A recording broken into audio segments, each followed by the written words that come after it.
જૂનાગઢ જિલ્લાના એક નાનકડા ગામમાં એવી રહસ્યમય ઘટના બની કે જ્યાં એક મહિલા સવારે પોતાના ઘરેથી નીકળે છે પરંતુ પાછી તેના ઘરે ક્યારેય ફરતી જ નથી। સૌથી મોટો શક એવા શાતિર વ્યક્તિ પર હતો જેને પોલીસ ગાંધીનગર સુધી લઈ ગઈ। તેની સાથે એફએસએલ રિપોર્ટ થયા, અનેક વૈજ્ઞાનિક તપાસ કરવામાં આવી, છતાં પોલીસ તેની પાસેથી સત્ય ઉગલાવી જ શકી નહીં। આખરે એ મહિલા સાથે શું થયું હતું? શું ગુનેગાર એટલો ચાલાક હતો કે કાયદાને પણ ચકમો આપી ગયો? જાણીએ આ ચોંકાવનારી અને રહસ્યમય ભરેલી ઘટનાની સંપૂર્ણ કહાની। તપાસ દરમિયાન લોકોને ફિલ્મ દ્રશ્યમની યાદ અપાવે છે। તારીખ હતી 2 જાન્યુઆરી 2024। જૂનાગઢ જિલ્લાના વિસાવદર તાલુકાનું રૂપાવતી ગામ। 35 વર્ષીય દયા સાવલિયા સવારે લગભગ 9 વાગ્યે ઘરેથી નીકળી।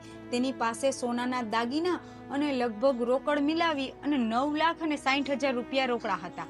પરિવારને લાગ્યું કે થોડા સમય દયા પાછી આવી જશે, પણ સાંજ થઈ ગઈ, રાત પડી અને સવાર થઈ, પણ દયા સાવરિયા ઘરે પાછી આવી જ નહીં। પરિવારમાં ચિંતા વધવા લાગી, ફોન પર ફોન કરવા લાગી, સંબંધીઓને પૂછવામાં આવ્યું, પણ દયાનો કોઈ પતો જ નહોતો। અંતે તેના પતિ વલ્લભે વિસાવદર પોલીસ સ્ટેશનમાં ગુમ થવાની ફરિયાદ નોંધાવી। પોલીસે તરત જ તપાસ શરૂ કરી, કારણ કે આ માત્ર ગુમ થયેલી મહિલા નો કેસ નહોતો। એક 11 વર્ષનો માસૂમ દીકરો પોતાની માતાની રાહ જોઈ રહ્યો હતો, પણ કોઈને ખબર નહોતી કે આ કેસ આગામી 13 મહિના સુધી ગુજરાતનો સૌથી રહસ્યમય કેસ બની જશે।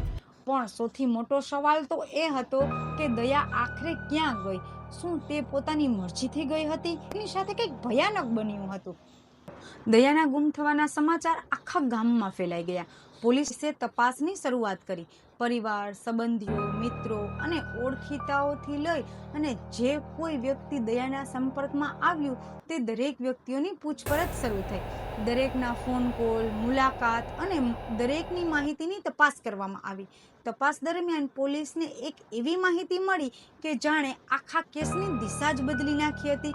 તપાસમાં સામે આવ્યું કે દયા અને એ જ ગામના રહેવાસી હાર્દિક સુખડિયા વચ્ચે પ્રેમ પ્રકરણ સંબંધ હતો। હવે પોલીસની નજર સીધી હાર્દિક પર હતી। હાર્દિકને પૂછપરછ માટે બોલાવવામાં આવ્યો।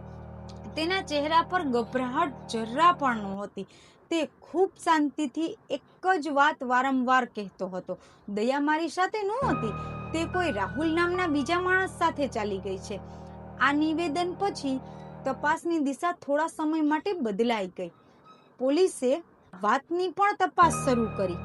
જેમ જેમ તપાસ આગળ વધતી ગઈ તેમ હાર્દિકની વાતોમાં રહેલી ખામીઓ પણ સામે આવવા લાગી। બીજી તરફ હાર્દિક પોતાનો મોબાઈલ ફોન વાપરવાનું પણ લગભગ બંધ કરી દીધું હતું, જાણે તે કોઈ પણ પ્રકારના ડિજિટલ પુરાવાથી દૂર રહેવા માંગતો હોય। પોલીસને શંકા તો હતી, પણ શંકા અને પુરાવા બંને અલગ વસ્તુ છે, એટલે હાર્દિકને ગાંધીનગર એફએસએલમાં ટેસ્ટ કરાવવામાં આવ્યો। તપાસકર્તાઓને આશા હતી કે કદાચ આ ટેસ્ટથી કોઈ મહત્વની કડી મળે। આ ટેસ્ટ એવો ટેસ્ટ છે કે જ્યારે કોઈ વ્યક્તિ કોઈ જૂઠાણ બોલે ત્યારે તેના હૃદયના ધબકારાઓ વધે છે। તે ધબકારાઓના આધારે તે વ્યક્તિ જૂઠું બોલે છે કે સાચું તેની તપાસ થાય છે। પણ આ રિપોર્ટમાં પણ હાર્દિક પાસ થયો અને સફળતા મળી તેને। પોલીસ સામે આ સૌથી મોટો પડકાર તો હતો। ન તો કોઈ મૃતદેહ, ન કોઈ આંખે જોયેલી સાક્ષી કે ન કોઈ એવો સીધો પુરાવો જે હાર્દિક સુધી પહોંચાડી શકે। તપાસકર્તાઓને આશા હતી કે કદાચ આ ટેસ્ટથી કોઈ મહત્વની કડી મળશે, પણ ત્યાંથી પણ કોઈ નિર્ણાયક સફળતા મળી જ નહીં। હવે પોલીસ સામે સૌથી મોટો પડકાર હતો। ન તો કોઈ મૃતદેહ, ન કોઈ આંખે જોયેલી સાક્ષી અને ન કોઈ એવો સીધો પુરાવો કે જે હાર્દિક સુધી પહોંચાડી શકે। સમય પસાર થઈ ગયો, પણ દયાનો કોઈ પતો ન હતો। શું ખરેખર હાર્દિક નિર્દોષ હતો કે પછી તે છેલ્લા ઘણા મહિનાથી પોલીસને ખૂબ જ ચાલાકીથી ગેરમાર્ગે દોરી રહ્યો હતો? આ સવાલનો જવાબ મળ્યો જ્યારે આ કેસ લોકલ ક્રાઇમ બ્રાન્ચ સુધી પહોંચ્યો। સમય પસાર થતો ગયો, 1 મહિનો, 2 મહિના, 6 મહિના અને જોતજોતામાં આ 13 મહિના વીતી ગયા, પણ દયા સાવલિયાનો કોઈ પતો જ નહોતો। ઘણા લોકો માનવા લાગ્યા કે કદાચ આ કેસ હવે ક્યારેય ઉકેલાશે જ નહીં, પણ પોલીસે હાર ન માની। આ કેસ લોકલ ક્રાઇમ બ્રાન્ચને સોંપવામાં આવ્યો। નવી ટીમ શરૂઆતથી જ આખી ફાઇલ વાંચી, જૂના નિવેદનો, મોબાઈલ ડિટેલ, લોકેશન અને તપાસ દરમિયાન મળેલ દરેક નાની નાની માહિતીની ફરી એક વાર તપાસ કરવામાં આવી. આ વખતે તપાસ ઊંડાણથી થઈ. દરેક કડીઓ ધીરેથી એકબીજા સાથે જોડવામાં આવી અને ધીમે ધીમે હાર્દિકને છેલ્લા 13 મહિનાની કહેલી વાતો વિરોધાભાસકર લાગવા માંડી. હવે માત્ર સવાલો પૂછવાથી કામ નહીં ચાલે. આ વખતે પુરાવાઓ બોલશે. તપાસ દરમિયાન ભેગા કરાયેલા ટેકનિકલ પુરાવાઓ, પરિસ્થિતિના પુરાવાઓ અને અન્ય વિગતો સાથે હાર્દિકને ફરીથી પૂછપરછમાં બોલાવવામાં આવ્યો. રૂમમાં હવે વાતાવરણ પહેલાથી અલગ જ હતું. આ વખતે પોલીસ માત્ર શંકા નહોતી, પણ એક પછી એક જવાબ માંગવાના પુરાવા હતા. હાર્દિક સામે દરેક પુરાવો મૂકવામાં આવ્યા અને તેના ચહેરા પરનો આત્મવિશ્વાસ ધીમે ધીમે ઓછો થવા લાગ્યો. હાર્દિકનું મૌન તૂટ્યું. 13 મહિના સુધી પોલીસ એક જ સવાલનો જવાબ શોધી રહી હતી. દયા આખરે ક્યાં ગઈ? હાર્દિક સામે એક પછી એક બધા પુરાવા મૂકવામાં આવ્યા. જૂના કોલ રેકોર્ડ, લોકેશનની વિગતો, પૂછપરછ દરમિયાન આપેલા નિવેદનો અને તપાસ દરમિયાન મળેલી બીજી મહત્વની કડીઓ. હવે હાર્દિક પાસે બચવાનો રસ્તો ધીમે ધીમે બંધ થવા લાગ્યો.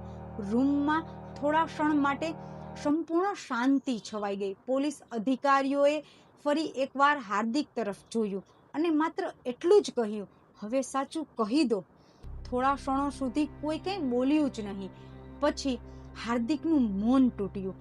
પોલીસના જણાવ્યા મુજબ તે આખરે ગુનાની કબૂલાત કરવા તૈયાર થયો. આ કબૂલાત માત્ર શબ્દોની નહોતી. આ કબૂલાત 13 મહિનાથી અટકેલી તપાસને સીધી સત્ય તરફ લઈ જવાની ચાવી હતી. હવે પોલીસને ખબર પડી ગઈ હતી કે દયાની અંતિમ નિશાની જ શોધવાની છે. તાત્કાલિક પોલીસની ટીમ હાર્દિક સાથે લઈને અમરેલી જિલ્લાના હડાલા ગામ તરફ રવાના થઈ. પણ ત્યાં પહોંચીને જે દ્રશ્ય સામે આવ્યું હતું તેની કલ્પના પણ કોઈએ ન કરી હતી. હાર્દિકે પોલીસને એક જૂના કુવા તરફ ઈશારો કર્યો. એક ક્ષણ માટે ત્યાં હાજર દરેક વ્યક્તિનું ધ્યાન તે જ કુવા તરફ અટકી ગયું. તાત્કાલિક ફાયર બ્રિગેડની ટીમને બોલાવવામાં આવી. FSLના અધિકારીઓ પણ ઘટના સ્થળે પહોંચી ગયા. ધીમે ધીમે કુવામાં શોધખોળ શરૂ થઈ. સમય પસાર થયો. દરેક મિનિટ સાથે ત્યાં ઉભેલા લોકોની ઉત્સુકતા વધતી જતી હતી અને પછી કુવામાંથી માનવ હાડપિંજરના અવશેષો મળી આવ્યા. એક ક્ષણ માટે ત્યાં સંપૂર્ણ શાંતિ છવાઈ ગઈ. 13 મહિનાથી જે મહિલા માત્ર ગુમ ગણાતી હતી, હવે તેની સાથે શું બન્યું હતું તેનું સૌથી દુઃખદ સત્ય સામે આવી ગયું હતું. ત્યારબાદ અવશેષોને ફોરેન્સિક તપાસમાં મોકલવામાં આવ્યા. પોલીસના જણાવ્યા મુજબ 3 જાન્યુઆરી 2024ના રોજ હાર્દિક દયાને હડાલા ગામની સીમમાં લઈ આવ્યો હતો. ત્યાં તેની પર જીવલેણ હુમલો કર્યો અને પુરાવા છુપાવવા માટે મૃતદેહને કૂવામાં જ ફેંકી દીધો. 13 મહિના સુધી આ કૂવો એક ભયાનક રહસ્ય પોતાની અંદર છુપાવી બેઠું હતું. પણ હવે સત્ય જમીનની બહાર આવી ગયું હતું. પણ એક સવાલ હજુ પણ બાકી હતો. આટલી લાંબી યોજના હાર્દિકે કેવી રીતે બનાવી? કેસનો સૌથી મોટો ભેદ હવે ખુલ્લો પડી ગયો હતો. પણ એક સવાલ હજુ પણ બધાના મનમાં હતો. આટલા લાંબા સમય સુધી પોલીસને કોઈ શંકાસ્પદ પુરાવો કેમ ન મળ્યો? તપાસમાં સામે આવ્યું કે હત્યાના એક દિવસ પહેલા હાર્દિક દયાને રાજકોટ નજીક આવેલા કાગવડ ગામની હોટલમાં રોકાવાની વ્યવસ્થા કરી હતી. ચોંકાવનારી વાત એ હતી કે તે માટે પોતાની ભૂતપૂર્વ પત્નીનું ઓળખપત્ર વપરાયું હતું. એટલું જ નહીં, તપાસ મુજબ ફ્રી કોલિંગ એપ્સનો ઉપયોગ કરીને એવા ફોન કરવામાં આવ્યા કે જેથી દયાના પરિવારને લાગે કે તે પોતાની મરજીથી ક્યાંક ગઈ છે. એક પછી એક આયોજનબદ્ધ રીતે ગેરમાર્ગે દોરવાનો પ્રયાસ કરવામાં આવ્યો. આ જ કારણ હતું કે તપાસ સાચા રસ્તે પહોંચતા 13 મહિના જેટલો લાંબો સમય લાગ્યો. પરંતુ કોઈ પણ ગુનામાં એક નાની ભૂલ આખી યોજનાને તોડી નાખે છે. જ્યારે પોલીસ ટેકનિકલ માહિતી, પરિસ્થિતિના પુરાવા અને પૂછપરછમાં મળેલી વિગતોને એકબીજા સાથે જોડવાનું શરૂ કર્યું, ત્યારે ધીરે ધીરે સત્ય બહાર આવવા લાગ્યું અને આખરે એક લાંબી તપાસનો અંત આવ્યો. એક પરિવારને 13 મહિનાથી જે જવાબની રાહ જોઈ રહી હતી તે જવાબ મળ્યો. આ કેસ આપણને એક વાત શીખવે છે કે ગુનો કેટલો પણ આયોજનપૂર્વક કરવામાં આવે, સત્ય લાંબા સમય સુધી છુપાવી શકાય, પણ હંમેશા માટે નહીં. જો તમને આવા જ વિડીયો ગમતા હોય તો મારા ચેનલને લાઈક કરો, સબસ્ક્રાઇબ કરો